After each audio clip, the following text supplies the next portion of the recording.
भवसम्भवभीतिभेदनं सुखसम्पत्करुणानिकेतनं व्रतदानतपः क्रियाफलं सहजानन्दगुरुं भजे सदा। बोलो स्वामीनारायण भगवाननी जय। श्री लक्ष्मीनारायण देवनी जय। श्री नरनारायण દેવની જય। મજામાં ને બધા ભક્તો? તો બહુ સરસ। ના ના ના બેઠા દેખાય, આ વિડીયો છે ને બધું દેખાય છે।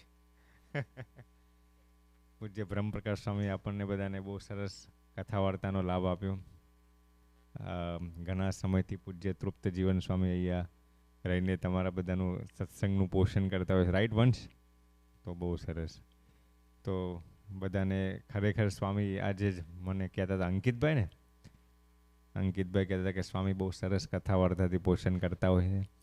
અને હમણાં પૂજ્ય બ્રહ્મપ્રકાશ સ્વામીએ બહુ સારી વાર્તાઓ કરી।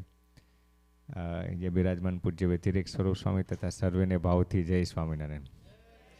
બસ આમ અમે અહીંયા પહેલી વાર આવ્યા, પણ વર્ષોથી આમ સ્નેહનું નાતું હોય એવું લાગે છે। કાલે નિર્મલભાઈ, હીરકભાઈ, પછી કેતનભાઈ અમને ત્યાં એરપોર્ટ ઉપર લેવા આવ્યા હતા, અને એમના કેતનભાઈના 2 દીકરાઓ તો 3 વાગ્યા સુધી રાત્રે જાગતા હતા, સંતો ક્યારે આવે, સંતો ક્યારે આવે। તો આ સંતોમાં જે પ્રેમ છે એ આપણને દેખાય, નહીંતર અમેરિકાની ધરતી ઉપર આવો પ્રેમ આપણને ઓછો જોવા મળે। સૂઈ જાય પછી બીજા દિવસે આવે, હવે સંતો હશે તો મળશો, પણ 3 વાગ્યા સુધી જાગે આટલી નાની ઉંમરના દીકરાઓ, એટલે બહુ સારું કહેવાય ને। બહુ સરસ, એમના માતા પિતાને ધન્યવાદ કહેવાય। અને શરૂઆતમાં બ્રહ્મપ્રકાશ સ્વામીએ વાત કરી હતી એમ રમેશભાઈએ આ મંદિર માટે જે ભોગ આપ્યો છે, આપણે બધા એમના ખરેખર ઋણી કહેવાઈએ।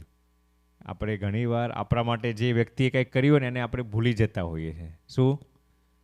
આપણે ભૂલી જતા હોઈએ છીએ, પણ એ ભૂલવું ને અમુક વસ્તુ એ પણ બહુ મોટો પાપ છે। અમુક વસ્તુ આપણે ભૂલી જઈએ ને એ પણ પાપ છે।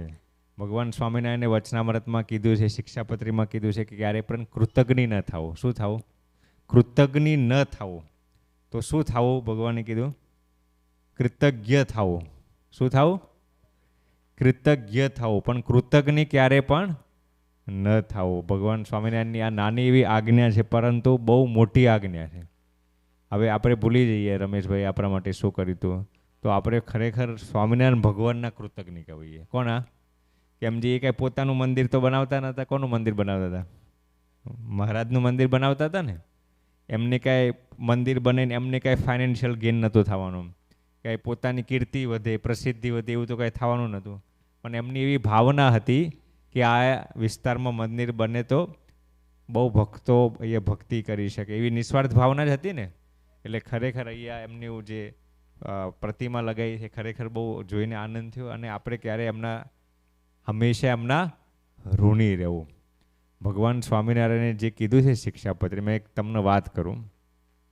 એક દાદા હતા 75 વર્ષના વંશ, અને એમને હાર્ટ એટેક આવ્યું। શું થયું? હાર્ટ એટેક આવ્યો એટલે હોસ્પિટલમાં લઈ ગયા। આ ભારતની વાત છે। એટલે સ્ટેન્ટ બેસાડે 2-3, પછી બિલ બન્યું 10 લાખ રૂપિયાનું। કેટલું? 10 લાખ રૂપિયાનું। એટલે તો સ્ટેન્ટ બેસાડવા આમ તો વધારે કહેવાય ને, નોર્મલી તો ઇન્ડિયામાં 2-3 લાખમાં સ્ટેન્ટ બેસાડી દે। એટલે છેલ્લા દિવસે ડૉક્ટર એમને જ્યારે ડિસ્ચાર્જ કરવાના હતા ત્યારે ડૉક્ટર મળવા આવ્યા। પછી જે એમની એડમિનિસ્ટ્રેશનની ટીમ હોય એ લોકો આવ્યા, એમને કીધું કે તમારું બિલ બન્યું છે 10 લાખ રૂપિયાનું। કેટલું? 10 લાખ રૂપિયાનું। એટલે દાદા સાંભળીને અચંબિત થઈ ગયા। દાદા બહુ અચંબિત થઈ ગયા, અને દાદા ત્યાં ને ત્યાં રડવા લાગ્યા। શું થયું? ત્યાં ને ત્યાં રડવા લાગ્યા। એટલે જે એમનું એડમિનિસ્ટ્રેશનનું સ્ટાફ હતું, નર્સિંગ સ્ટાફ હતું, એ બધા જઈને ડૉક્ટરને કીધું કે આ દાદા તો અમે જ્યારે બિલની વાત કરી 10 લાખ રૂપિયાની ત્યારે રડતા હતા।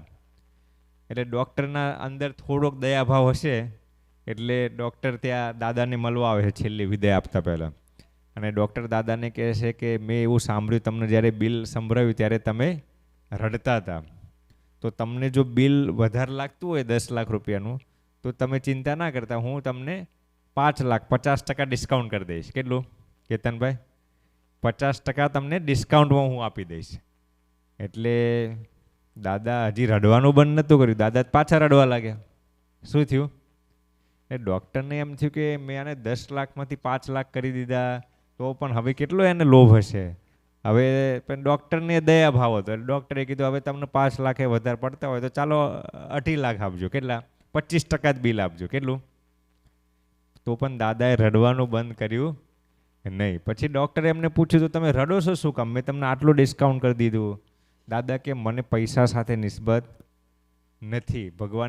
ભગવાનની કૃપાથી કદાચ 20 લાખનું બિલ થઈ ગયું હોત તો પણ હું આરામથી ભરી શકું એટલી ભગવાને મને સારામાં સારી વ્યવસ્થા આપી છે. તો ડૉક્ટરે એમને પૂછ્યું તો તમે રડો છો શું કામ? પછી દાદાએ જે જવાબ આપ્યો ને આપણે બધાએ આજીવન આપણા હૃદયમાં કોતરવા જેવો છે. દાદાએ એવું કીધું કે ભગવાન છેલ્લા 75 વર્ષથી મારું હૃદય હકાવે છે. શું? કેટલા વર્ષથી?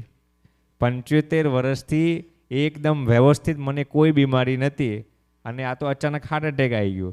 ભગવાને કોઈ દિવસ 1 રૂપિયાનું એ બિલ મારું માંગ્યું નથી. માંગ્યું છે ભગવાને? ભગવાને આપણને 2 આંખો આપી છે, ફેફસા આપ્યા છે, 2 હાથ 2 પગ આપ્યા છે, હૃદય આપ્યું છે, મગજ આપ્યું છે. કોઈ દિવસ ભગવાને બિલ માંગ્યું આપણી પાસે કે આનું આટલું બિલ?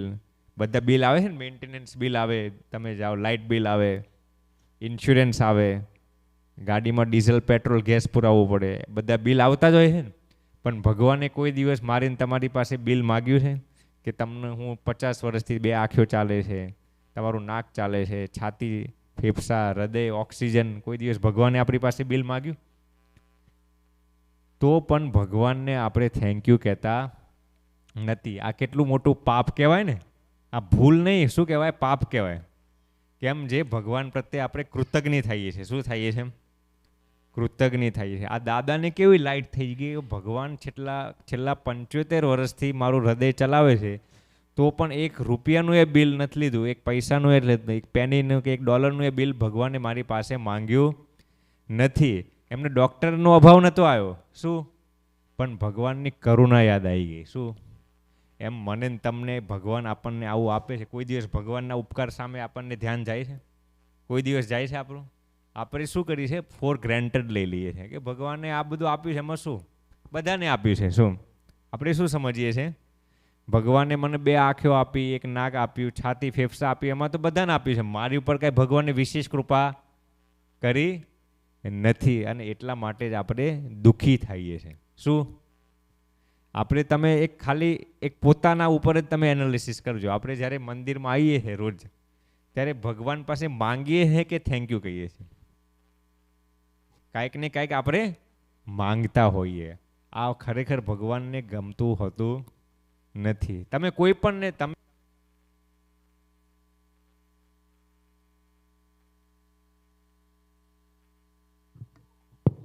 હલો, તમે કેતનભાઈ માની લો કે ફોર એક્ઝામ્પલ કોકને 1 કરોડ રૂપિયા આપ્યા.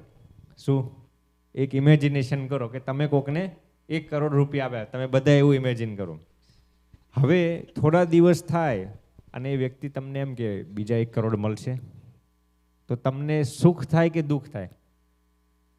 પણ જો તમને અથવા તો તમારી ગેરહાજરીમાં બીજા 5-6 વ્યક્તિને એમ કે આ ભાઈએ મને 1 કરોડ રૂપિયા વિપત સમયમાં આપ્યા હતા, તો તમને બીજા 1 કરોડ સામેથી દેવાનું મન થાય કે ના થાય? થાય ને. તમારી પાસે વ્યવસ્થા હોય તો. પણ તમારી પાસે માંગ જ કરે તો તમને ફરીથી દેવાનું મન થાય?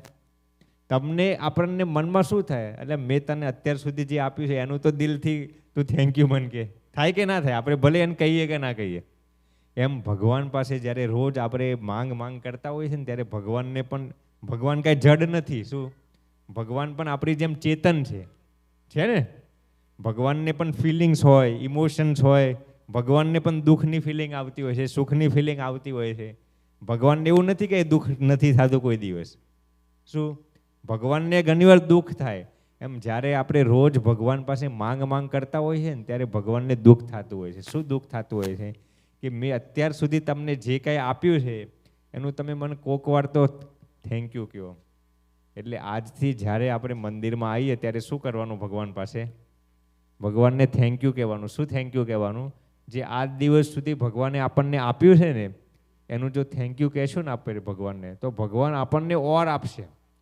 તમે જેટલું ઇમેજિનેશન નહીં કર્યું હોય, જેટલી કલ્પના નહીં કરી હોય ને એના કરતાં ભગવાન તમને 10 ગણું આપશે, જો આપણે ભગવાનને રોજ થેન્ક યુ કહેવાની ટેવ પાડીએ તો. એટલે રોજ સૂતા પહેલાં કે રોજ કમસે કમ 5-10 મિનિટ શું કરવાનું?